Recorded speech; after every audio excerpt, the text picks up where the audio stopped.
All right, this is a presentation about interventions that can be done at home with toddlers who are either in pre-K or have not yet started school.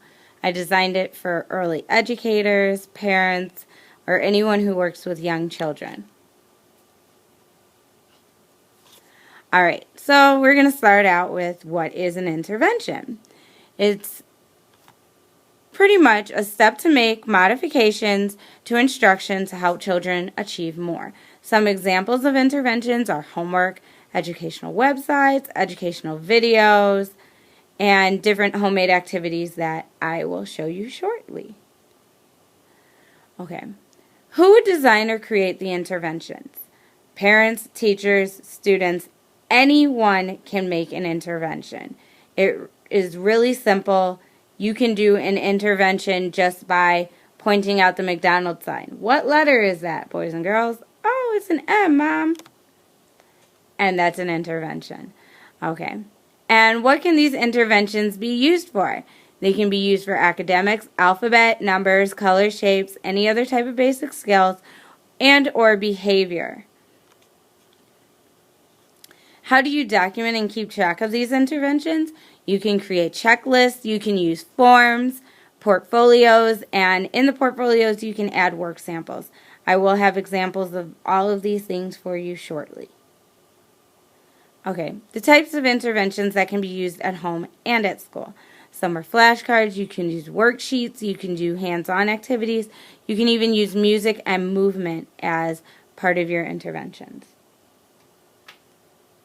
And how many interventions can be used? As many as you feel are needed or you are comfortable with using. So please don't limit yourself to 1 or 2 interventions.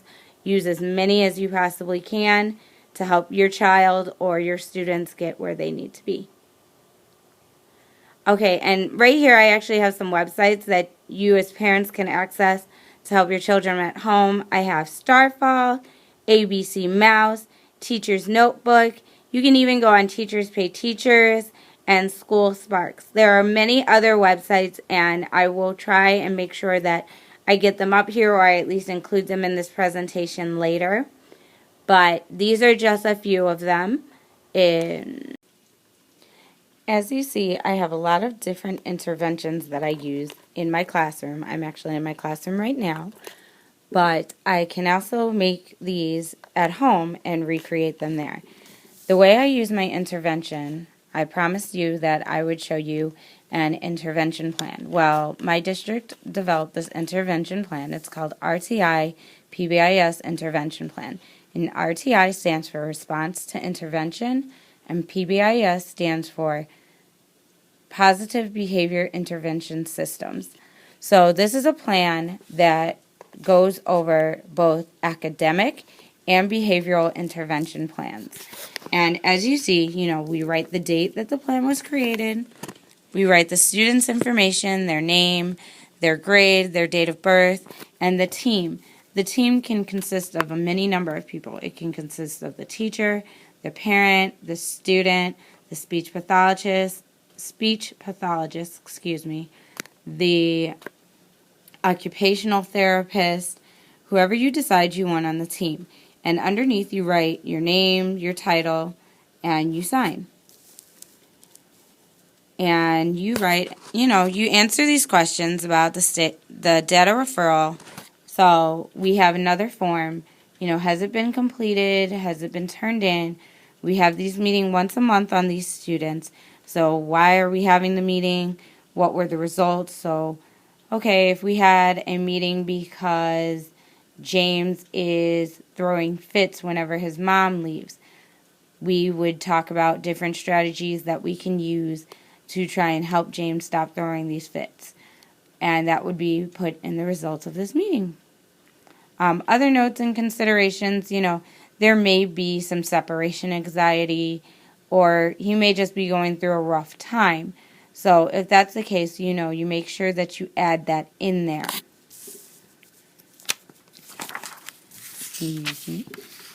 All right, and on the second sheet, we actually have our academic learning goal here at the top, and then we write down what the intervention is to address, how often we do it, how often we monitor this progress, and the date we have reviewed the progress. And then we do the same thing for our behavioral goals, depending on whether the student needs academic or behavioral. Now, with our academic, I have a lot of things in my classroom. I actually use an ABC book. This ABC book I actually found from Kim Adsit on adsit.net.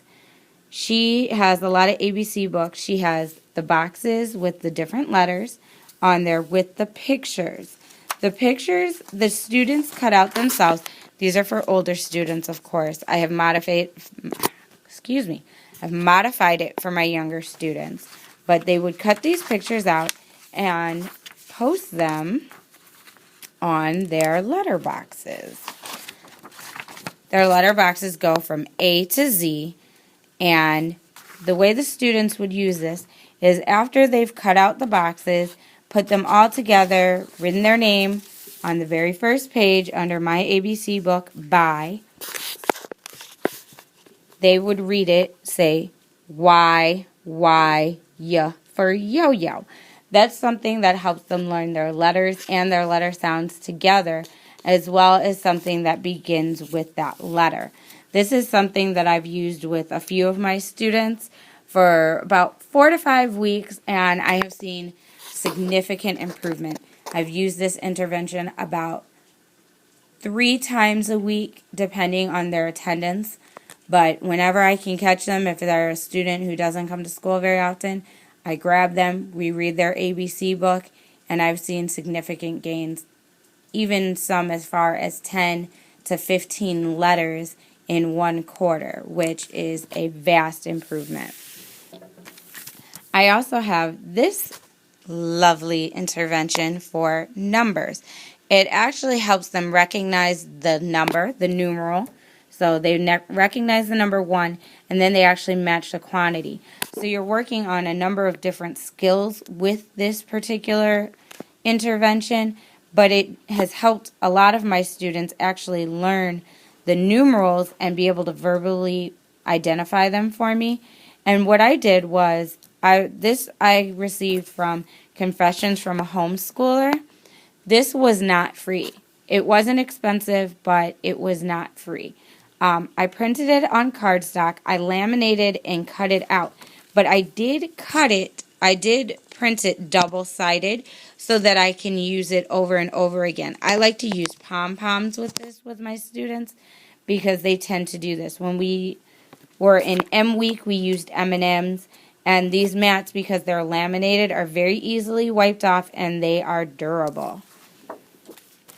Another book I've used is Numbers Galore, and as you see, it's by Lacey Yates, Wild About Teaching.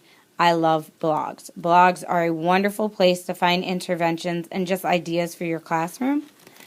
And in these, we have the student can write their name up there. You can have them make their own book individually, or you can do what I did. I actually, once again, printed these out on cardstock and laminated them so that they can be used multiple number of times so that I can really hit those students that really need to work on their number recognition. So right here we have the number 0. You draw the number 0, you put the tally marks. Obviously there would be no tally marks there. You put what's 1 more than 0 and 1 less. Now for pre-kindergarten students, obviously you wouldn't do the 1 less. That might be too difficult, but you never know. You may have a student who's ready for that. They draw the zeros and they write the word 0. I like this book a lot. My students have a lot of fun. I'm sure, as you can see, I have a glare from the laminating film, but also where the students have used their dry erase markers to clean it up. The only thing that I would change about this book, but you don't really want to reinvent the wheel, especially if you're trying to do this at home, is that she already has the number of circles that need to be filled in. I would take that number out so that my students could do it themselves, but as I said, you draw the number 1, you write the tally mark, 1 more of 1, 1 less, and then you also have the numeral, and then the word. So this can actually be used for students who are struggling and also students who are advanced. You can have them work on different concepts, whatever you need them to work on. I have a few students who are working diligently on sight words, and we consider our number words sight words.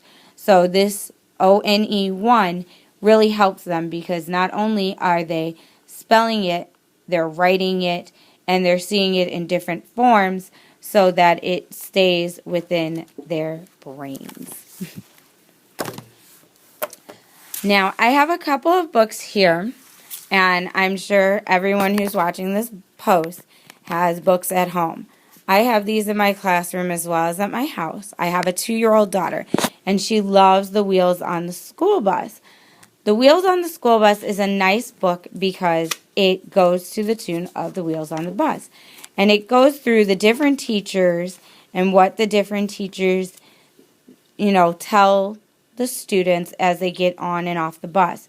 And it helps them because you're singing it, but you can sing it and point to the words as you go along. This book also has a lot of rhyming words in it, and it has a lot of educational words in it that you like to teach your students